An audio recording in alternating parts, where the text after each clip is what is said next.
చూస్తే ప్రసన్న కుమార్ మిశ్రా అని తెలిసింది. Prasanna Kumar Mishra native of Odisha. అతని వైఫ్ అండ్ ఈ లేడీ డిసీజ్ ఇద్దరు ఫ్రెండ్స్. తర్వాత ప్రసన్న కుమార్ మిశ్రా గారి భార్య కోవిడ్ అప్పుడు చనిపోయారండి. కానీ ఆ పరిచయం మాత్రం ప్రసన్న కుమార్ మిశ్రాతో ఆ డిసీజ్ లేడీతో పరిచయం కంటిన్యూ అయింది. ఈ ప్రసన్న కుమార్ మిశ్రా బ్యాక్గ్రౌండ్ చూస్తే యునైటెడ్ అరబ్ ఎమిరేట్స్ అక్కడ ఒక పోలీస్ స్టేషన్లో అతని మీద కేసు ఉంది. అతను అక్కడ ఒక ప్రాపర్టీ అఫెన్స్ చేసి 5 సంవత్సరాలు అక్కడ జైల్లో ఉన్నాడు. తర్వాత 5 సంవత్సరాల తర్వాత అతను జైలు నుండి బయటికి వచ్చాడు. వచ్చిన తర్వాత ఇక్కడికి మన ఇండియాకి తిరిగి రావడం జరిగింది.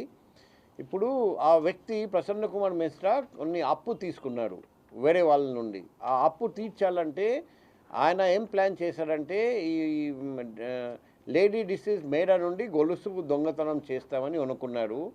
సో ఆ రోజు కూడా ఇంటికి వచ్చిన తర్వాత ఫస్ట్ మేరా దగ్గర అది నరికేసి తర్వాత గొలుసు లాక్కున్నారు. అప్పుడు ఆ లేడీ చనిపోయాడు. తర్వాత మళ్ళీ బయటికి పోతూ ఉంటే మరి మేల్ డిసీజ్తో కూడా స్కాఫల్ జరిగింది. అప్పుడు మేల్ డిసీజ్కి కూడా విచక్షణ రహితంగా స్టాబ్ చేసి చంపేశాడు. ఆ క్రైమ్ వెపన్ అతను ఒక సూపర్ మార్కెట్ నుండి కొన్నాడు, స్వయం తీసుకొచ్చాడు. తర్వాత మళ్ళీ తీసుకెళ్ళాడు. ఆ వెపన్ కూడా మేము సీజ్ చేసాము.